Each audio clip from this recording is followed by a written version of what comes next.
Atlantis. N. 39. Haired, have blue eyes, and a few researchers suppose them to be descendants of some Atlantean tribe.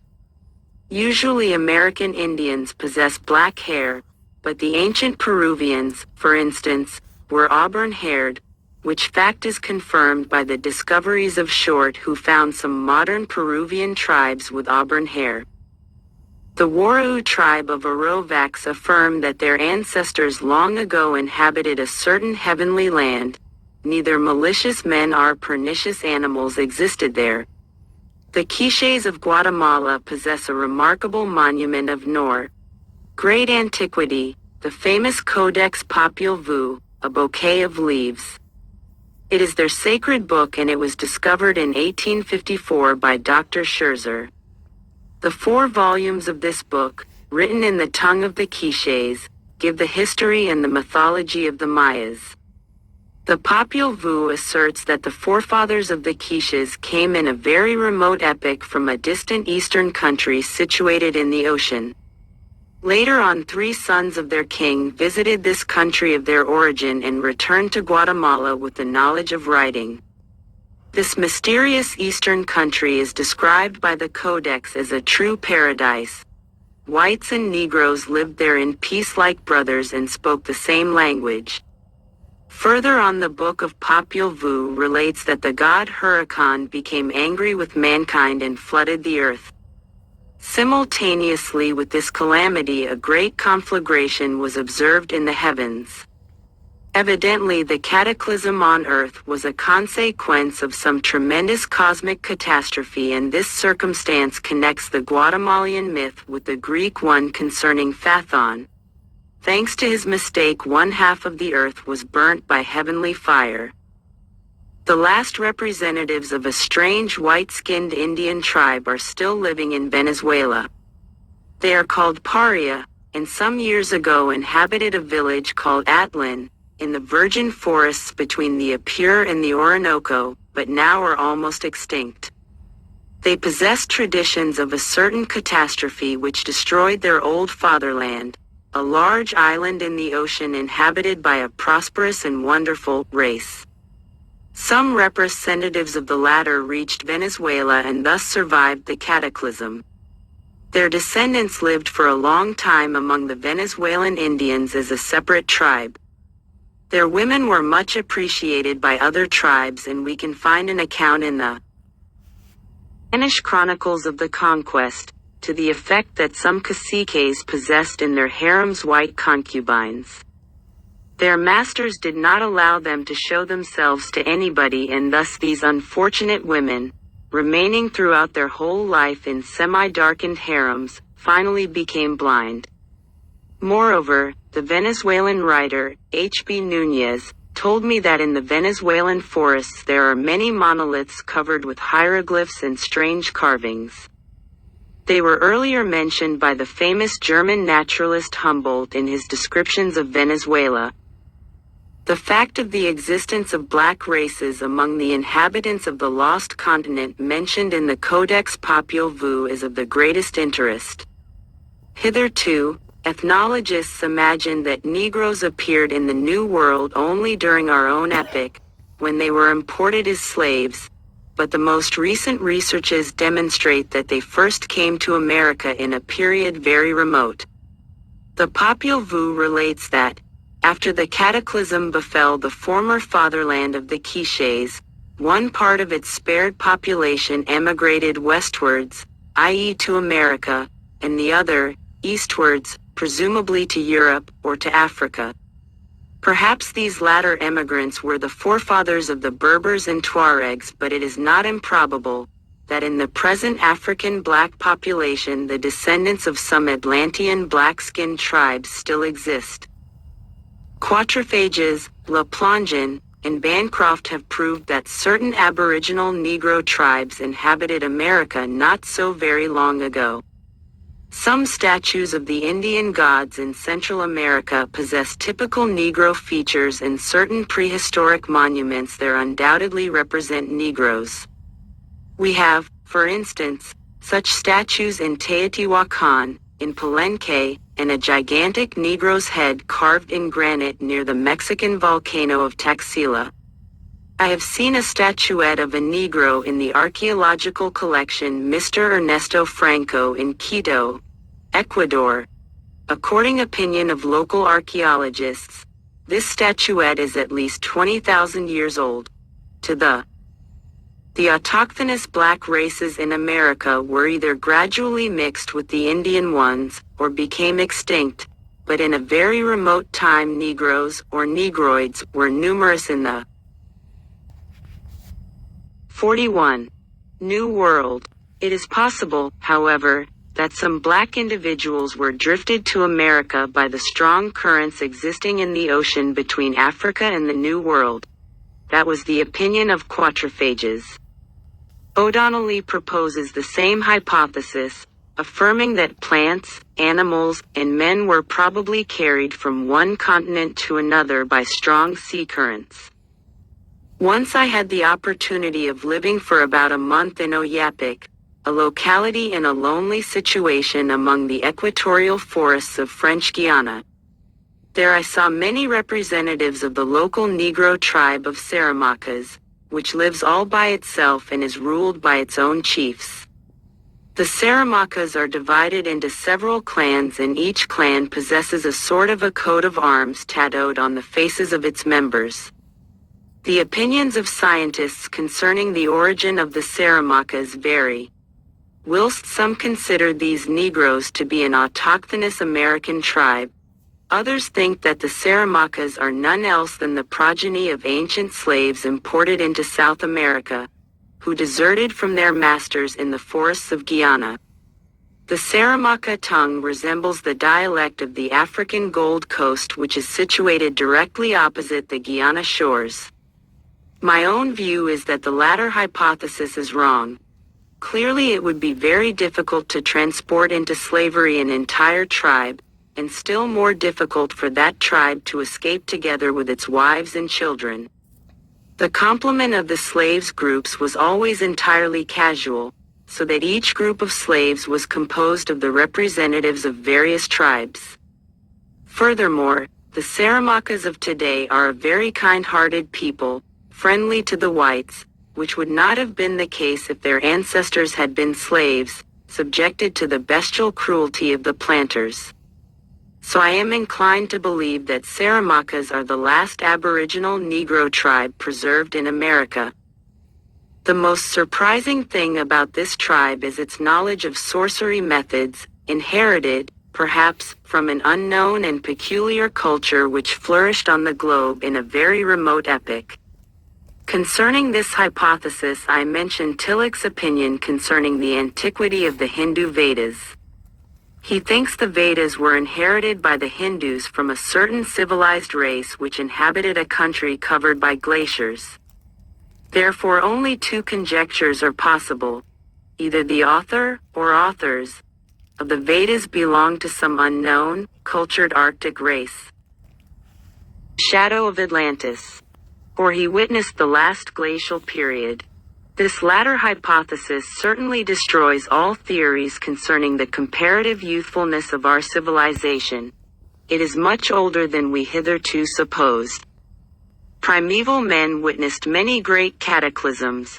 For instance, the 16th chapter of the Bhagavad Purana tells us that the wheels of Priyavada's chariot dug out 7 oceans, thus dividing the firm land into 7 big parts. According to this legend, the first part was apparently the Old Continent, the second, North America, the third, South America, the fourth, Australia, the fifth, the Antarctic mainland, the sixth, Atlantis, and the seventh, Gondwana, Lemuria, or, perhaps, Greenland. The scientist Stellani, see his Littera, page 136, and Dr. Hammy suppose the legend concerning the existence of Atlantis to be very likely based on fact. Dr. Hammy thinks Atlantis must have been situated between Spain, Ireland, and the North American shores. In the Tertiary epoch, Atlantis served as a bridge for the slow migrations of men, animals, and plants from the old continent westwards. According to some Central American monuments, it seems that the continent of the New World in a remote epoch was much more extensive in its eastern part, but that a series of terrific cataclysms destroyed a large area of the mainland. The Breton legends tell us that millenniums ago Brittany stretched farther, and the Welsh possess a legend concerning 3 terrific catastrophes which destroyed a great island in the ocean. The historian Timagenes wrote in the 1st century AD about the Gauls, recording that at least some of these tribes preserved legends concerning their remote fatherland in the middle of the ocean. It is clear, therefore, that certain of these tribes were emigrants from Atlantis. Apparently the ancients gave the name of Gauls to 3 very different races. To the Aryan Gauls who came from Asia, to the descendants of the autochthons of Western Europe, and to the descendants of the colonists, who emigrated to Europe from a certain Western country. Concerning the Gauls and Celts, the terminology of the classical authors is often vague, and I consider that the terms Gauls and Celts should be applied only to the refugees from Atlantis. 43. The following important indication, in addition to the discovery of Professor Baudouin, see below its description, favor my hypothesis. To Paul Gruyère, see his Visits d'Art, the Celtic. According buildings, dolmens, menhirs, and cromlechs belong not to the Neolithic, but to the Bronze Age. Gruyère considers that these dolmens were sun god temples and that the menhirs, usually arranged in the form of avenues, led to prehistoric tombs. In Quiberon, Brittany, for instance, these avenues of menhirs extend right into the ocean and disappear under the water. This is doubtless a proof of subsidence of the land, which must have happened very long ago. The avenues of these prehistoric buildings, which were considered by some authorities to be mausoleums and now are understood to be astronomical symbols, produce a strange mystic impression during the calm moonlight nights of Brittany. Some investigators of the Breton culture and folklore ascribe to these mysterious buildings even a prophetic meaning. It is well known that the sacrifices to the main Atlantean deity, Poseidon, consisted of horses, and the ancient images of this god represent him as driving 6 horses. Also the goddess Cybele, whose cult was considerable in prehistoric times, was sometimes represented as a horse. It is interesting to note in this connection that there is a roughly made stone horse head in the Breton village Kervadel, which itself is situated near Cap Penmark. This latter name signifies in Breton a horse head. Paul Termeyer and Louis Spence consider that the Cro-Magnon race originated from Atlantis and, arriving in Europe about 20,000 years ago, brought there the oldest Atlantean traditions. A. Maillet thinks that almost all European languages derived from the Atlantean tongue. The amazing discoveries of Mrs. Wishaw, see her Atlantis in Andalusia, corroborate the opinion that the primeval inhabitants of southern Spain were Atlanteans. All the above-mentioned facts and conjectures permit us to then various tribes which emigrated from Atlantis before and suppose that the so-called Celts and Gauls were nothing else also after its catastrophe. The Celtic myths taught that the souls of the dead went to a remote western submarine country called Avalon. According to some traditions, the famous King Arthur was taken in a boat to Avalon, where he will repose neither dead nor alive until the day of resurrection. This reference to the submarine location of Avalon may be a hint at the sunken fatherland of the Celts, the continent of Atlantis. The word Avalon signifies the island of apples and, perhaps, refers to the oranges which were probably common in Atlantis. The Greek myth relates that Hercules, in his wanderings westwards, visited the gardens of the Hesperides, the daughters of Atlas, where he found golden apples. These gardens were situated in the far west, near the giant Atlas, who supported the universe on his mighty shoulders. Perhaps the golden apples of the Hesperides were also nothing more than the oranges of Atlantis, the powerful state of antiquity? According to Greek mythology, the famous Elysium, abode of the beatified souls, was situated in the far west and enjoyed a fine climate and rare fertility. Is not this belief an allusion to the beautiful island of Poseidon, almost forgotten in the time of Hellas, but kept as a dim remembrance by the Pelasgi, the forerunners of the Greeks and also the probable descendants of the Atlanteans? The oldest Egyptian papyrus, the so-called Book of the Dead, places the abode of the beatified souls also in the far west, in a certain mysterious land of Amenti, which formed a part of the kingdom of Osiris. The Book of the Dead was found in many Egyptian tombs, and there is a considerable difference between various versions. The largest one, consisting of 165 chapters, is known under the name of the Turin Papyrus. Some years ago, the British Museum published the facsimile of Annie's version of this book. Some Egyptian manuscripts give the name to this abode of the beatified souls as Aru or Alu. The oldest Egyptian sources call it Sekhet Hetep, the field of peace, or Sekhet Aru, the plant's field. It was described as a fertile and well-irrigated land with a mighty river called the Heavenly Nile. In a very remote epoch of Egyptian history, the kingdom of Osiris was supposed to be in the delta, and the fertility of the latter undoubtedly gave the ancient Egyptians the idea of Aru's fertility. In Aru, the dead enjoyed the gods' society and were in the same way as during their earthly life.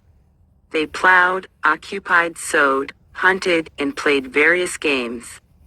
In the course of 45 millenniums, the site of Aru gradually changed until finally it came to be placed in the constellation of Ursa Major. Some other sources place Aru west of the mysterious land of Tuat. The latter was divided into 12 parts, corresponding to the hours of the night, and each part was separated from the next by a gate, guarded by serpents. Every night the sun god Ra sailed in his boat through Tuat. The extermination of mankind, a papyrus found in the tomb of the pharaoh Seti I, 1366 BC, gives us a detailed description of Aru. This manuscript specifies that Aru was encircled by an iron wall with many gates, to which converged mysterious roads, leading to the sacred land. The site of Erilu land, the mysterious paradise of the Babylonians and the abode of beatified souls, is indicated in the Babylonian myths with more precision than we find in the Egyptian. According to the belief of the Babylonians, Erilu was situated in the far west in the middle of the ocean. It was also the dwelling place of Utnapishtim, the Babylonian Noah, and his wife. The Greek historian Proclus cites an ancient writer Marcellus, who mentioned many islands beyond the Pillars of Hercules. Probably, he meant the Azores and Canaries, but the important fact for us is that Marcellus asserted in this connection that the inhabitants of those islands retained up to his own days a recollection of Atlantis and its tragic end. Marcellus, enumerating the Atlantic archipelagos, says that one of them consists of 3 large and 7 small islands. One of the largest measured 1,000 stadia in length and was dedicated to Poseidon, while Proserpina's cult dominated the other islands. The nymph Calypso, daughter of the giant Atlas, is mentioned in the Odyssey. Homer relates that the cunning Ulysses spent much time in Calypso's grotto on the island of Ogygia, which probably was one of the Canary Islands. According to Homer, in its middle stood a great mountain, the peak of Tenerife, and around the island raged strong sea currents. Diodorus of Sicily tells us that those universal seafarers, the Phoenicians, discovered some big island in the Atlantic Ocean. Probably, the Phoenicians landed in Cuba or Jamaica. The shadow of Atlantis.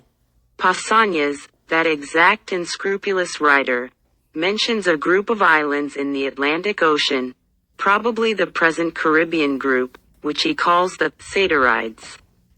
The same writer describes also the adventures of a certain Charion, Euthymus, who was obliged by a storm to land there and was met by some red-skinned people, who wore long hair similar to a horse's mane. Pausanias did not explain how Euthymus returned home and why his discovery did not give some practical results.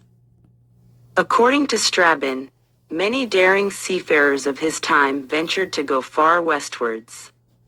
Plutarch, in his biography of the Roman general Sertorius, says that the latter, in fleeing from the tyranny of Sulla, came to southern Spain and met there some pirates, who had returned from some islands situated about 1,000 miles from Spain. These adventurers so much exalted the climate, the fertility, and the beauty of these islands, that Sertorius decided to make them his refuge, but his companions declined to accompany him and he remained in Spain. These islands, doubtless the Canary Archipelago, were called by the Greeks blessed and by the Romans happy. Horace Epod, XVI, 41, writes, Nos mane oceanus circumvagus, arva, beata. Petimus arva, divites et insulas. Reddit ubi serarum tellus inerata quotanis. The ocean, which surrounds the earth, calls us. We direct ourselves to the blessed fields of the happy islands, where every year the soil of Ceres gives the crop without being cultivated. Pliny, Hist. Natur. IV, 31-32, says that these happy islands are situated 750 miles west from Hades, the present Cadiz, and that the Numidian king Yuba, of Mauritania, visited these islands and intended to develop there the production of purple dye. Besides the detailed description of Plato, we find mention of Atlantis in the works of Diodorus of Sicily, Pliny, Strabon, Timagenes, Homer, Aelian, Cosma Indica Ploustes, Proclus, Posidonius, Plutarch, Arnobius, and Pomponius Mela. It is proved that the ancient nations of the Mediterranean basin were aware of the existence of a certain mainland beyond the ocean, but sometimes it is difficult to establish exactly whether these notions concerned Atlantis or America. However, in many cases we can be quite sure that a given text concerns the New World. For instance, even explicitly foretold the discovery of America. 47. Venient annis secula seris quibus oceanus vincula rerum. Laxit, et ingens patebit tellus thetisque novos detegit orbs. Nexit. Terras ultima Thuli, Medea, 376-380. After many centuries will come the time when the ocean will rear the chains which bind the world, and will open an enormous continent. Then Thetis will open a new world and no mysterious Thule will remain on earth. Certainly, the Phoenicians were in commercial relations with some American nations about 3,000 years ago, and certain classical authors, relying upon the Phoenicians' accounts, allude to America. Plato, for instance, relates in his dialogues that beyond the Pillars of Hercules exist some archipelagos, beyond them a vast continent, and beyond that a great sea. It is clear that Plato must have been aware of the existence of America and the Pacific. There is no doubt that he received this information either from the Phoenicians or from the Egyptians. These latter, with their very ancient traditions, could know about America and the Pacific Ocean from the inhabitants of lost Atlantis. Moreover, as the reader will see later on, the hypothesis of the American origin of the Egyptians themselves is supported by certain archaeologists. The classical writer Aelian in his Varia Historia, 3-book, ch. 18, mentions the historian Theopompus, whose works are now lost. Aelian reports a legend, related by Theopompus, according to which Cylon once told the Phrygian king Midas about the existence in the far west of a very extensive mainland, inhabited by Merops. This mysterious nation was ruled by the queen Meropa, the daughter of the Libyan giant Atlas, who supports the universe.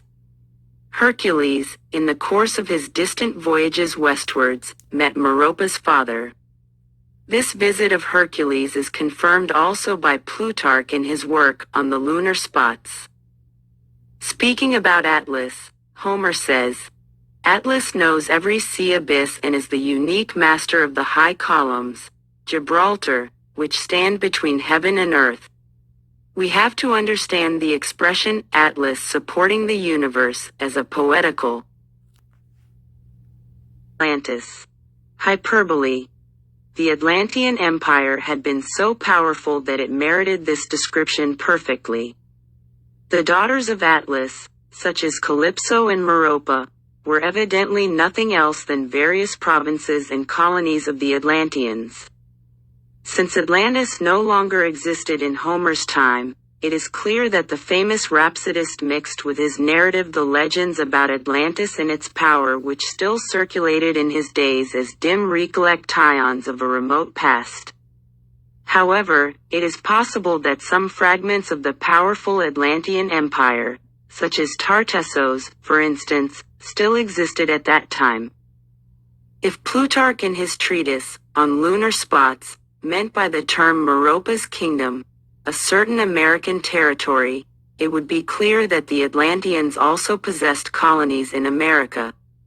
However, it is possible that Hercules did not visit America, and that the mysterious Merops inhabited some province of the Atlantean continent spared by the catastrophe.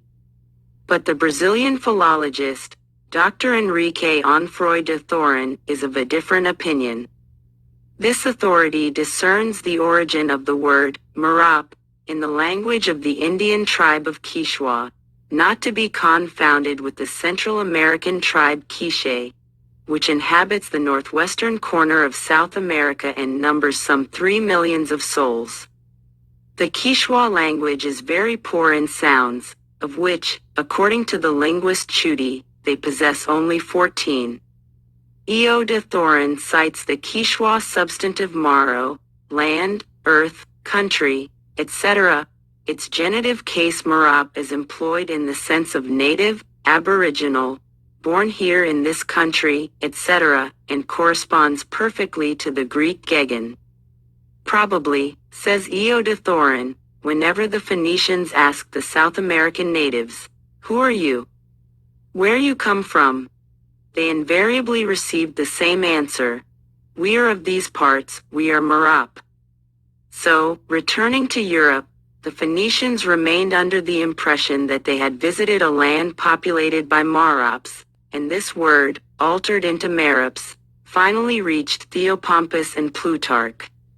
Later on we shall see that there is sufficient evidence for us to conclude that the wanderings of Hercules westwards should be placed at the end of the 5th millennium BC, although Theopompus, relating the conversation between Midas and Cylon, adds that it occurred after the destruction of Troy. I consider the dating of Theopompus an anachronism. A stone slab found in Liberdad. Text unknown, San Salvador. At the base of the pyramid of Sihuatan. San Salvador. Central American pyramids are built of rubble faced with stone, like the step pyramid at Saqqara, Egypt.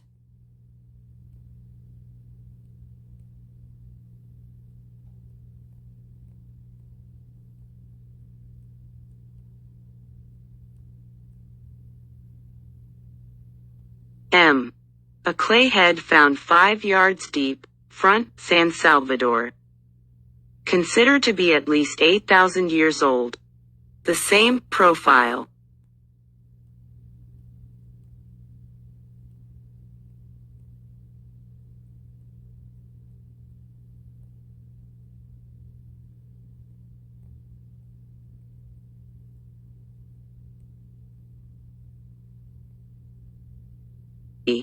The Shadow of Atlantis. Of the mysterious newcomers to Germany of 62 BC. It represents the head of a slave with very large and outstanding ears and a sloping forehead. The skull is dolichocephalic, the supraciliary arches being very prominent. The lips are thick and the eagle nose resembles perfectly an Indian one. In fact, it is nothing else but the head of an Indian. The priests of the goddess Neith related to Solon how the Pelasgian city of Athene was invaded by the army of the Atlanteans. Certainly, we cannot determine whether that invasion was a war of conquest, or a simple punitive expedition this from Atlantis in order to stifle insurrection among the population of such a remote colony as Peloponnesus. Invasion may even have been the last eddy of that migration wave of Atlanteans which, according to Louis Spence, was the origin of the so-called Aurignac race and comprised those inhabitants of the unfortunate continent who survived the Great Catastrophe.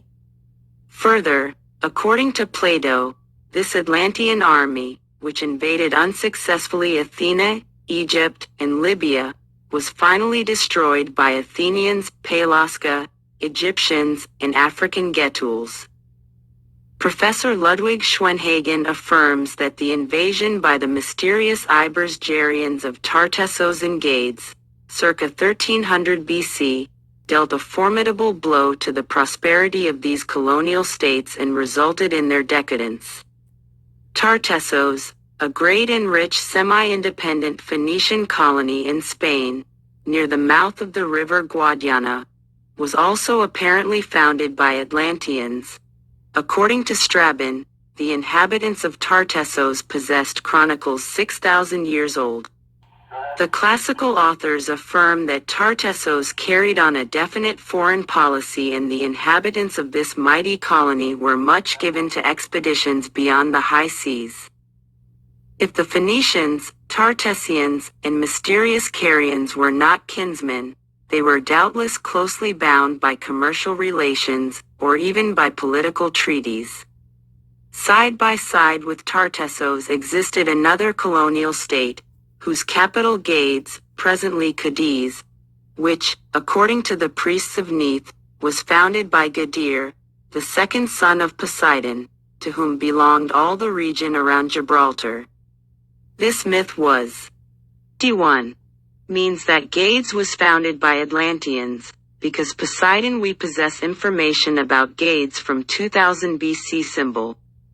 Thus, it appears probable that the Atlanteans of both colonies, under pressure from the Ibersgerians, retreated hastily eastwards and invaded Hellas and Egypt, where they were finally defeated by the Getuls and by the pharaoh Ramesses II.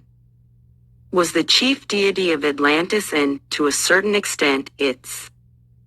As to the Pelasga, who at that time inhabited the Peloponnese, it is probable that they, as well as Phoenicians, were some other branch of the great Atlantean race, who emigrated from the continent referred to by Plato many centuries before. Apparently all the ancient Atlantean colonies, including those of North Africa, Etruria and the present Dalmatia and Albania, Illyria, aspired after the Atlantean catastrophe to form once more one powerful state. All these countries were mentioned by the priests of Say as Atlantean dominions in the past. The Brazilian philologist, Ian Freud de Thorin, even supposes that the Atlanteans invaded Europe, together with the South American, Antis, now the Quichua tribe, which inhabits the Andean region. However, while such migrations and invasions of the American tribes were probably possible during the existence of Atlantis, by 1300 BC the continent bridge between Europe and America had already disappeared. The same gentleman believes that the study of South American languages might give a key to the whole problem of Atlantis. See his article in the Annals of the State Archives of Para, 1905, pp. 5-37. He analyzes, for instance, the word Atlantis and finds that in Kishwa and in Old Egyptian it would signify the land of high valleys. The word Anti means in Old Egyptian highly situated valley. According to Plato, the mountains of the sunken continent possessed many valleys, which were situated high above sea level. A part of the Andean ridge in Kishwa is still called Anti, and its population are Antis. Doubtless our Kishwa Anti. The word Atlas, according to Ho, the geographical term, Andes derives from the Thorin, is composed of two words, of the Old Egyptian Atl, country, and as, which belongs to Old Egyptian and to Kishwa. This latter language uses as in order to designate the property but weaken of, or to express the idea of permanence. Analyze the word Atlas also in another way. Man, this thing is messing up bad.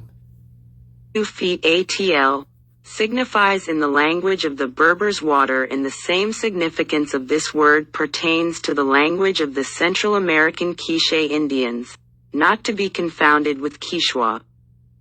As the reader sees, all these linguistical conjectures are built upon rather a shaky foundation and in no case can be taken as starting point for a truly scientific theory. The main source of information concerning the existence of Atlantis, the dialogues of Plato, suffer from a very important defect. The information which we received from the Greek sage originated with the priests of Say and reached, through Solon, the ears of the great-grandfather of Critias. Thus, only after 3 generations it came to Critias, who in his turn passed it on to Plato. So we see that the original information suffered 6 subsequent repetitions which undoubtedly altered the main story, omitting certain important details and adding embroidery which did not belong to the original tale of the priests of Neith. In fact, as the Atlantean public order, which the dialogues describe, resembles very much Plato's own political outlook, some scientists suspect that he simply invented the story of Atlantis in order to present a practical illustration of the fitness of his political ideas. It seems, however, that the traveler Crantor, 300 years after Plato, saw in Say the story of Atlantis recorded on a hieroglyphic text and noted its full agreement with Plato's account. We must keep in mind that, in spite of all these unfavorable factors, Plato's account, after 2,000 years of criticism, still remains a scientific problem, especially as modern investigations show that this account contains much probable truth. Here are some striking examples. Describing the shores of Atlantis, Plato says their rocks were composed of white, black, and red stones, which were also used for the building of all the edifices in the Atlantean capital. The geological structure of the present Azores and Canary Islands corresponds with this description, and any traveler can admire for himself the picturesqueness of their multicolored shores. These islands, which were probably the summits of the ridges of Atlantis, consist of white, black, and red calcareous and plutonic strata. Plato says that Atlantis was a country of fertile plains, surrounded by high mountain ridges, rich in various metals, and mentions an interesting, mysterious metal called orichalcos. Probably it was some alloy now unknown and in my opinion nothing more than hardened brass or bronze. It has been proved by archaeological finds that the secret of the hardening of bronze was known to certain prehistoric nations. Indians on the Caribbean islands, and Aztecs also, knew this secret. Some facts show that the natives of Mexico still possess a method of bronze hardening, but jealously guard it from the whites. According to the ancient descriptions, the Atlanteans did not know winter, the climate of Atlantis being very mild and the atmosphere pure and transparent, which is not surprising since it is a well-known fact that the climate of Madeira, the Azores, and the Canary Islands is still the healthiest in the world, as testified by the many climatic stations on these islands. Some years ago, a French investigator, M. Paul Lecour, visited the Azores in search of proofs that this group of islands is nothing else than a fragment of Atlantis. According to his opinion, certain details of the geological structure of the Azores, such as the basaltic rocks, the black sand, and the boiling streams, correspond perfectly with Plato's descriptions in the dialogue Timaeus. M. Paul Lecour even hazards the suggestion that the large lake of 7 cities of the island of São Miguel covers with its waters prehistoric ruins. Further, the French investigator noted a very curious circumstance. The natives of the group of Azores never use wheeled carriages and, although snow is absolutely unknown in the Azores, employ sledges whose runners they grease to enable them to negotiate the roads of the islands. The latter are paved with pebble stones smoothly polished by the sea waves, and the natives reach a considerable velocity on their sledges. As regards this peculiarity of local life, I must add that the Mayas of Yucatan also did not know the use of wheels until the Spanish invasion, and some legends and myths tell us that the Mayas came to Yucatan after the catastrophe of Atlantis.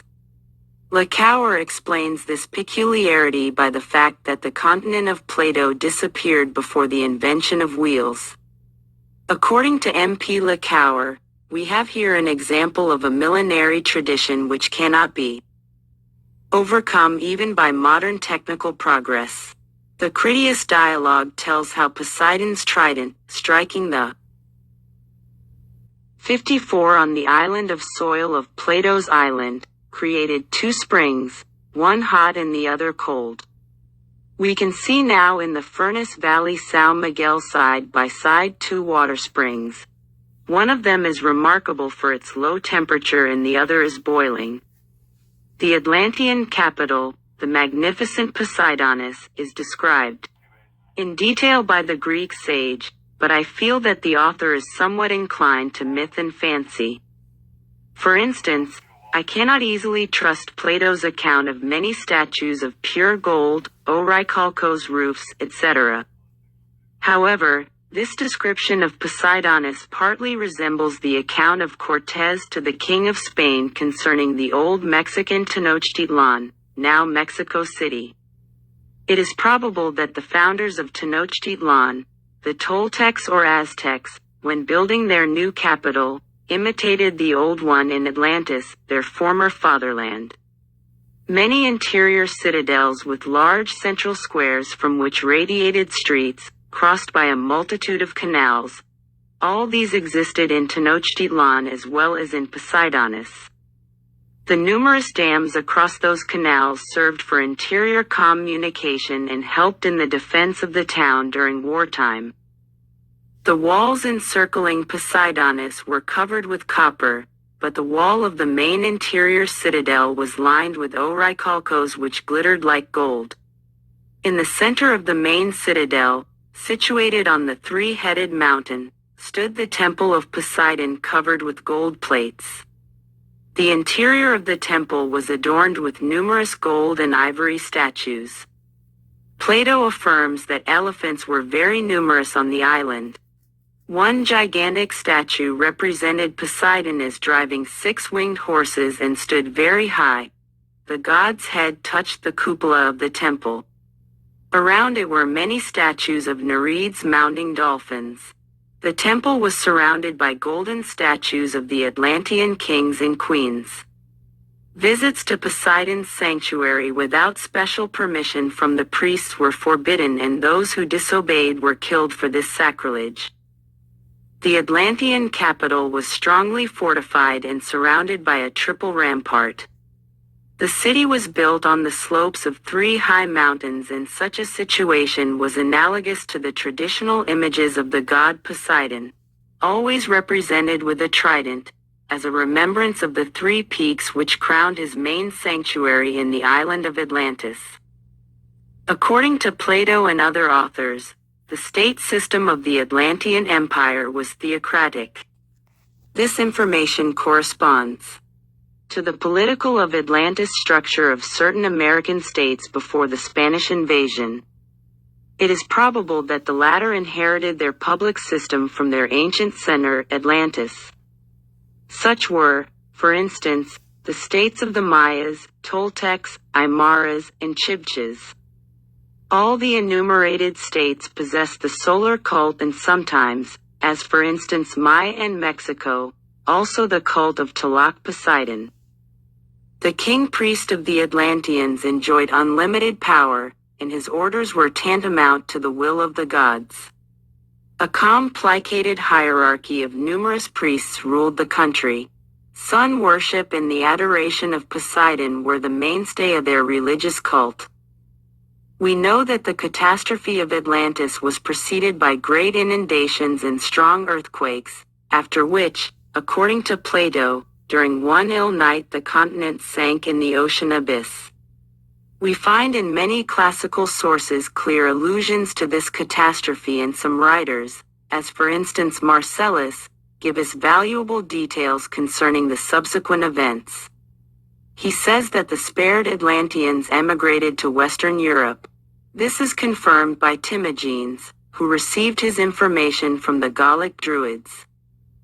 According to the ancient authors, the collapse of Atlantis was followed by the appearance of so much slime that navigation was impossible for a long time.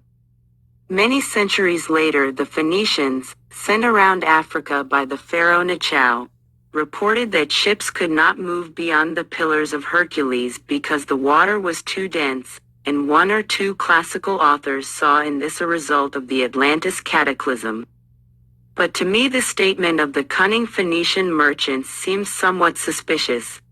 Was it possible that sea storms and strong currents could not, in fact, scatter, during many centuries, this slime accumulation, however large? Probably the Phoenicians simply sought to discourage possible Egyptian competition with their world trade. In fact, their attempt was so successful that for the next 4,000 years no other seafarer ventured to explore the Atlantic Ocean. It was called by medieval geographers Mare Tenebrosum, the Sea of Darkness, and until the memorable expedition of Vasco da Gama not a single ship dared to undertake a voyage across the open sea.